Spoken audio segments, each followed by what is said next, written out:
कल्पना सोरेन जिंदाबाद। जिंदाबाद जिंदाबाद। बिजली का बिल माफ हुआ कि नहीं? हो गया। आज देखो महिलाओं के खाते में 1,000 रुपया जा रहा है कि नहीं जा रहा है? माताओं बहनों बताइए। सामूहिक बलात्कार करने वाले लोग जो जेल में खट रहे हैं, उनको प्रदेश में दलित नौजवानों के मुंह पे कौन पेशाब करता है? यही भारतीय जनता पार्टी का लोग, यही एनडीए की जमात।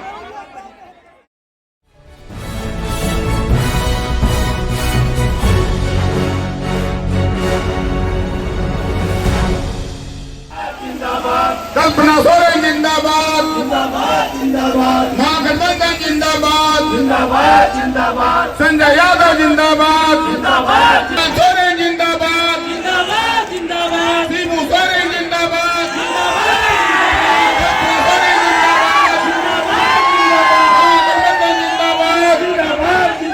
महागठबंधन जिंदाबाद। हमारे संजय यादव जी को यहाँ आपके बीच में प्रत्याशी के रूप में खड़ा किया और यहाँ उमड़ी जय सैलाब इस बात का गवाह है और ये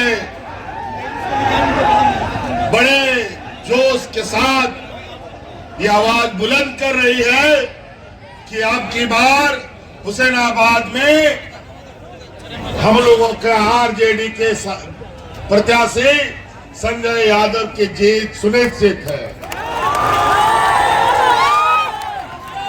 साथियों, हम आपके बीच में बहुत कम समय के लिए आए हैं और बहुत कम शब्द भी कहेंगे और इन्हीं बातों को अधिक समझने का प्रयास कीजिएगा, क्योंकि इस चुनाव में बहुत बड़े बड़े सूरमा यहाँ पर झूठों का पुलिंदा लेकर के घूम रहे हैं। गुजरात, महाराष्ट्र, मुंबई, यूपी, बिहार, जहां तहां से ये भारतीय जनता पार्टी आरएसएस का लोग, ये फिरका परस्त लोग हमारे यहाँ के गरीब गुरुआ जनता को फिर से छलने का प्रयास कर रहा है। ये जाल बिछा रहा है, दाना डाल रहा है ताकि उनके इस जहरीले दाने को आप चुग लें, लेकिन ऐसा नहीं होगा। हम लोगों ने भी इनकी पूरी फौज को एक किनारे रखा हुआ है और उनकी एक एक चाल को हम लोग नास्ते नाबूद करते हुए आगे बढ़ रहे हैं।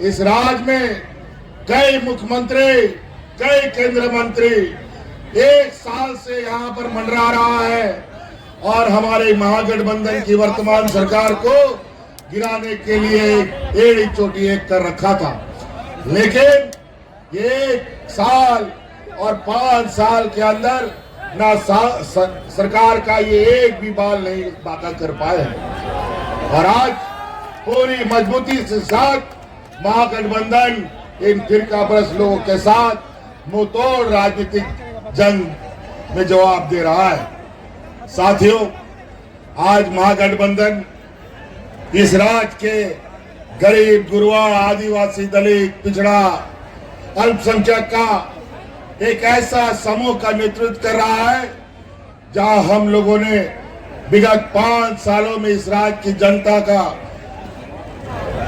एक एक दिन, एक एक घड़ी इनके सुख दुख में रहने का काम किया है।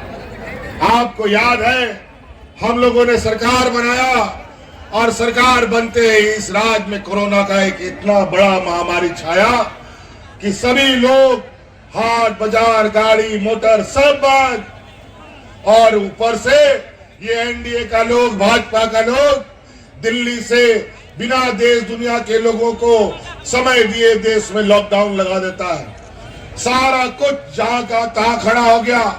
हम लोगों के गांव देहात के कई लोग रोजी रोजगार के लिए अलग अलग प्रदेशों में चले गए थे, कोई वापस नहीं आ सकता था और उस समय यही आपका भाई है जो आपके परिवारजनों को हवाई जहाज से ढो ढो करके आपके घर पहुंचाने का काम करता था।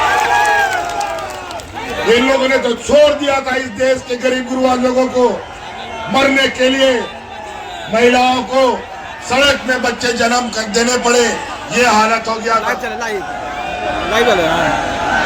इसलिए साथी बहुत सारी बातें हैं, अगर बातें गिनाना शुरू करूंगा तो इतना समय लगेगा।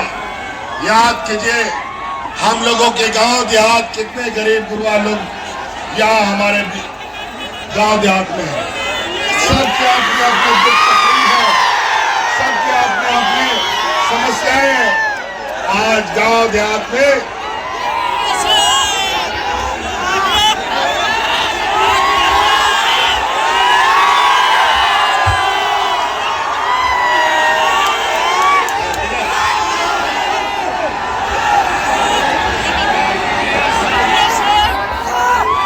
साथियों, आप सबको मालूम है हमारे घरों का हम लोगों ने कितना बड़ा बड़ा काम किया। आज देखो महिलाओं के खाते में 1,000 रुपया जा रहा है कि नहीं जा रहा है? माताओं बहनों बताइए। और हमारा संकल्प है फिर से संजय यादव जी को यहाँ जिताइए, सरकार बनाइए, 5 साल के अंदर आपके खाते में 1-1 लाख रुपया भेजने का हमका आपको वादा है। और साथियों कई ऐसी चीजें हैं, आज हमारे गरीब गुरबा लोग अपना दुख तकलीफ में महाजनों से उधार लेते हैं, कर्जा लेते हैं। कभी बच्चा का स्कूल का फीस भरता है, कभी इलाज कराता है, कभी बिजली का बिल भरता है। और बिजली का बिल नहीं भरने से कोर्ट कचहरी पुलिस थाना हो जाता है। आपका ये बोझ सारा का सारा बोझ आज हमने अपने कंधे पर लिया। आपका सारा बिजली का बिल हमने माफ कर दिया। बिजली का बिल माफ हुआ कि नहीं? हो गया। पूछिए इनसे, गुजरात में बिल्किस बानो का सामूहिक बलात्कार करने वाले लोग जो जेल में खट रहे हैं, उनको चुनाव में पेरोल पे कौन छुड़ाता है और कौन वोट मांगने के लिए भेजता है? पूछिए इनसे, पंजाब में राम रहीम जो बलात्कार के आरोप में जेल में अंदर बंद है, चुनाव में कौन उसको छोड़ता है, पेरोल में कौन वोट मंगवाता है?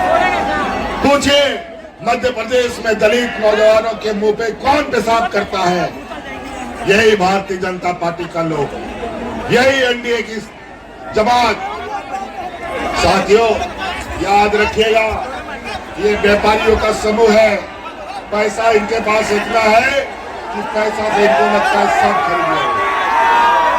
आज इन लोगों ने आम नागरिक को छोड़िए, भगवान को भी इन लोगों ने नहीं छोड़ा। और इसी वजह से लोकसभा चुनाव में भगवान राम जी ने इतना तमाचा लगाया कि आज उनको बैसाखी के सहारे खड़ा किया गया। और इसलिए साथी आज आपके दुख तकलीफ को हमसे ज्यादा ये भाजपा का लोग नहीं बता सकता, ये व्यापारी गुजराती लोग नहीं बता सकता।